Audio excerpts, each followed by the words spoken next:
no other man has done or can do. Okay? Oh, well. Negative soul ties. Right? All right. Keep it real. I have Maria.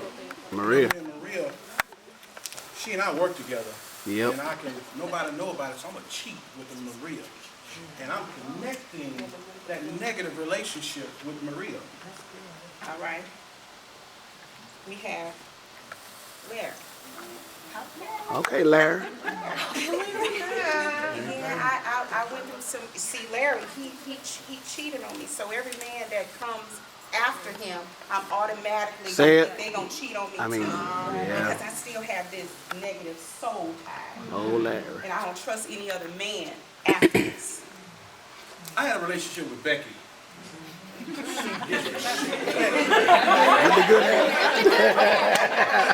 I was playing tennis and I met Becky. And that was one of the things that drew me to that negative relationship. I feel you. All right, here we go, Michael.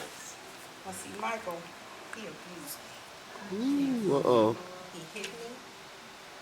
He verbally abused me. So, you know what? Any man that can, I am not going to even put myself in a position to even let a man remotely abuse me. If anything, I'm going to put him down before he hurts me. Okay.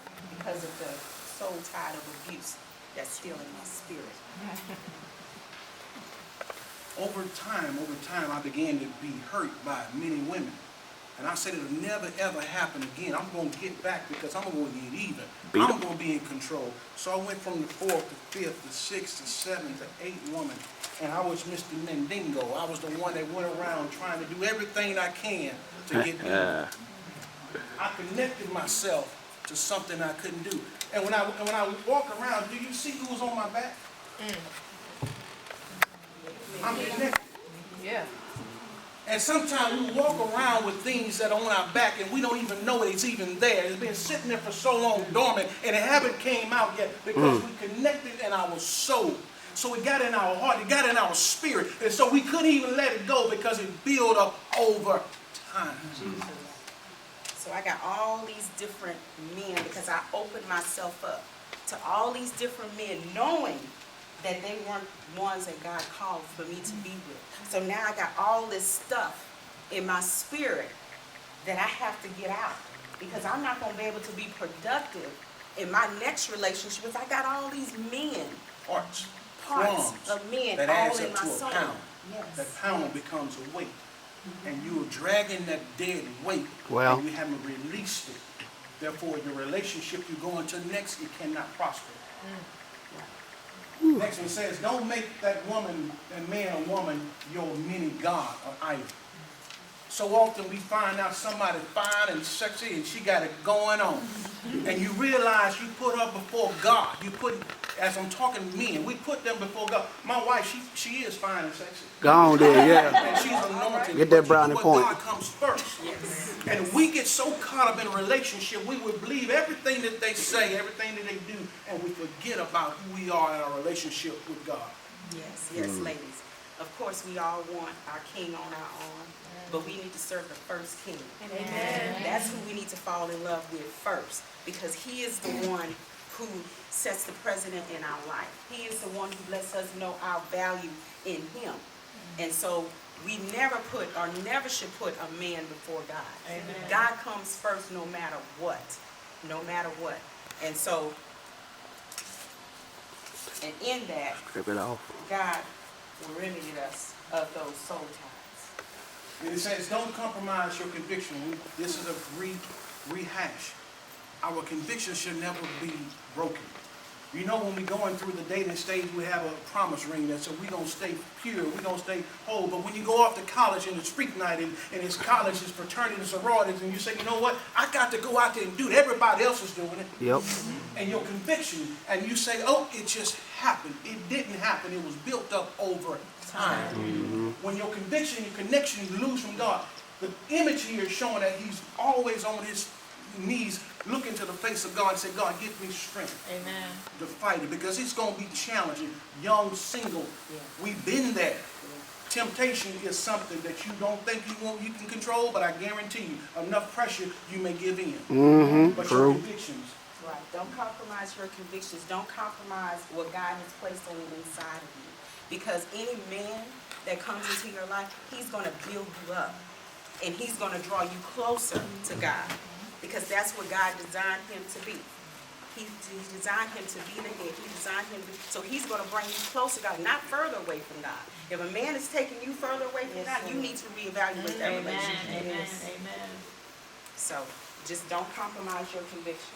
All right. The next part, it says, as is multiply and finding the root. Well, the scripture, it says, the axe is already, the axe is already at the root of the trees, and every tree that does not produce good fruit should be cut down and thrown into the fire. There are some roots that we're going to talk about in a brief segment, and we're going to go into details, but it's powerful. There's a cause and effect to everything, negative or positive. There's a root, there's an original source that brings about this behavior. Right. Behaviors during dating only multiplies in marriage. And you can't change a person, only God can change that person. Because so many times as ladies, we have a tendency when we're dating a guy, and we know we see some areas in his life. Red flags. Just say, for instance, if he is abusing us, the first thing we tell ourselves, well, you know what, he just had a bad day. And I maybe cause a little stress on that, but once we get married, it's gonna get better. No, it's not. When he's cheating on you, if he's going around with this girl and that girl, but you know what? Once we get married, I'm gonna be his one and only. No, you're not, because you know what he's doing during the dating process is only gonna multiply. He ain't gonna just have one or two. He gonna have 10 or 20, because it's only gonna multiply and magnify and grow once you marry him. So don't just dismiss it and just say, okay, well, I can change him, or her.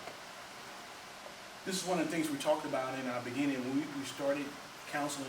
We counseled couples before marriage. What we did, we interviewed each other in great detail. What we want to expect out of a relationship and every single thing. When we saw some red flags, we did a check on it. And these are some of the things that we have to find a with.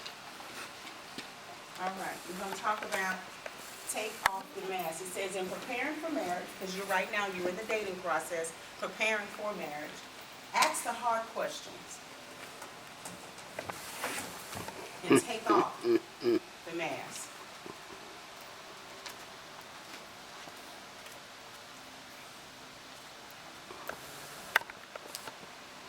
All right, when you first meet somebody, we all have this mask on because we don't want them to really see who we really are. So we're going to put on this little skit as though we're dating each other. Hey, how are you? I'm doing good, baby.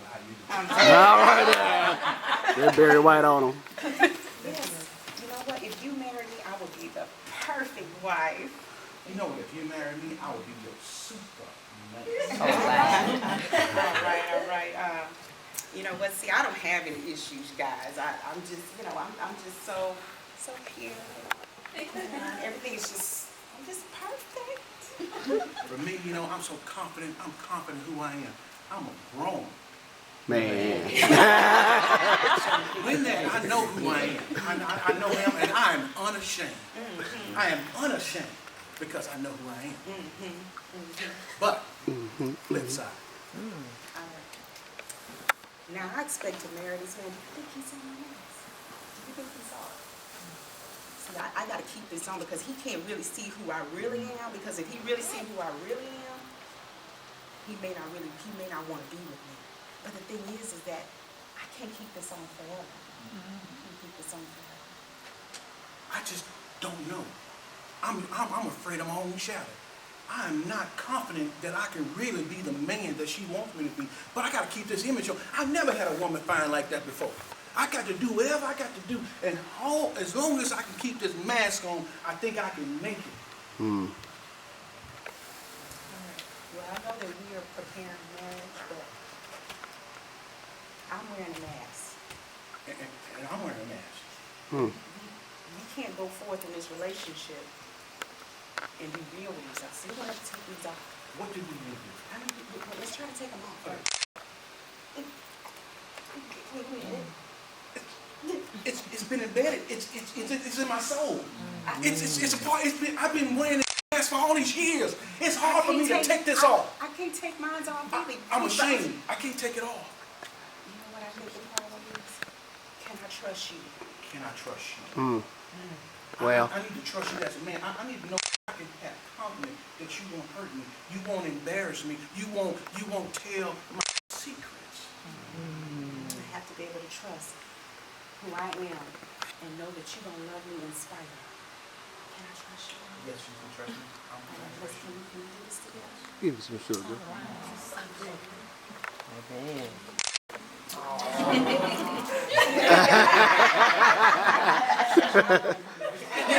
That's good. A lot of us, like I said, they wear the mask. But you have to develop, going into a relationship, you have to have that trust. That trust to know that you can be transparent and vulnerable. We're going to dig it a little bit later, but that's the only way you can truly take off your mask. Because you have to take it off in an environment. And I'm talking to ladies, when you get ready to marry, it's hard for a man to truly unveil himself. So we as women, we have to prepare that safe place to know that he could still come to us and he can let it all out, be vulnerable and everything, and know we still gonna respect him as a man, as God has called. Yes. All right, so let's go to the next one here. It says, find the roots Respect of the me. tree, generational patterns or curses, and face yourself first. And this is where the analogies stop. We're going to talk about sweep. Well, first of all, a lot of times we have a tendency to sweep stuff under the rug. We don't want to deal with it. We just sweep it So under. we're going to take this and we're going to put all this stuff here. Nobody knows. Nobody knows because, Company's coming over, so we're going to take this and hide it under the couch. We're going to hide it in the trunk of the car. But we forgot it's some fruit that started rotting, and somebody's going to smell it. Yeah. Somebody's going to see it, and it builds up, and it becomes toxic. It starts with something small, but it grows. Now, when we start off, we all have our empty sacks. When we start off, young, we don't have no issues and everything. And so we go around and we carry our empty sacks. We're single now. We're still in the singles section, so we're free. We can bounce We around don't and want to do. deal with it. We still got it back there. So, Well, hey, baby, what you have back there? nothing myself. Oh, okay. Back there. Well, look, let me tell you something. Girl, I know we've been dating for about a second or so. 2 seconds. About 2 seconds. But girl, I think I love you. Well, Will you marry me? Yes, I'm married. I'm married. All right, so we go on and we go through the dating room, got our little sacks on our back. And then we go through the dating process, and then we get married, and we 2 months later. 2 months later. 2 months later. The honeymoon's done. 2 weeks of honeymoon, 3 weeks, it's done. All right. And so then we start having issues within the relationship. And so I see her and I'm like, baby, what's that behind you? Oh. Now see, this is my stuff that I'm getting ready to stuff in my sack. Stuff that I don't want to deal with. Because I have a generational curses of adultery in my family. And so, I'm thinking that may come up in my relationship. I have a lack of a father, a mother in my life. So I truly don't understand the affirmation of a man, or really know how a man is supposed to treat, because I didn't have a father. Or I may have not had a mother there to really show me how to be a woman and how to be a wife. And then, I had some lying spirits that I've lied in my life. I've dealt with that. And I may even had some witchcraft and idolatry. And then I had some sexual sins. And then I even had some strong women that didn't believe in submissiveness, didn't believe in what it means to be submissive and to obey God in that area, because I'm a strong woman, and so I have all these things in my sack. This is one of mine. Lack of a father and mother. I'm a man. Sometimes we may have a father in the home and he's not there. Our father, may not know who our father is. So we have problems knowing how to be a man, the responsibility of a man. Pride. I'm an athlete. I'm an all-state pro. I've been to the Olympics and all of this. So I got pride. I'm going to bring pride in the divorce. My mom and daddy was divorced in 5, 15, 20 years ago. So you know what? The probability I may be divorced. So I'm doing that. Abuse. I was abused as a man. I was beaten. I was messed up. So that's all I know. Right here are some of the things that's in my baggage. All right. These are some other things, you know. I went through a divorce. I haven't been healed from that. So probability, you know, we have a history of my family. My grandparents were divorced, you know, so, and my parents, so probability my relationship going to end up in a divorce. And then I went through rejection. I had issues of rejection because I don't have much self-esteem about myself. I've gone through depression, and I have unforgiveness in my heart towards people, and low self-esteem. All this in my baggage. We as men, we go through depression just like women. We may have an image that we put on that mask and we feel we masculine, we got to control, but we go through the same emotions as a female in a lot of incidents. I went through heat flashes when she was pregnant. But anyway, lack of affection. We as men love our egos to be stroked every now and then. Every if she now and don't rub then. my bald head and say, baby, you a good man, you a good husband, I get upset sometimes. I'm going to real now. So, and here is sexual sins. This is baggage that we carry over into our next lust. We see the sisters come in church with them church. Yeah. Rejection. Yeah, better keep it real up in here.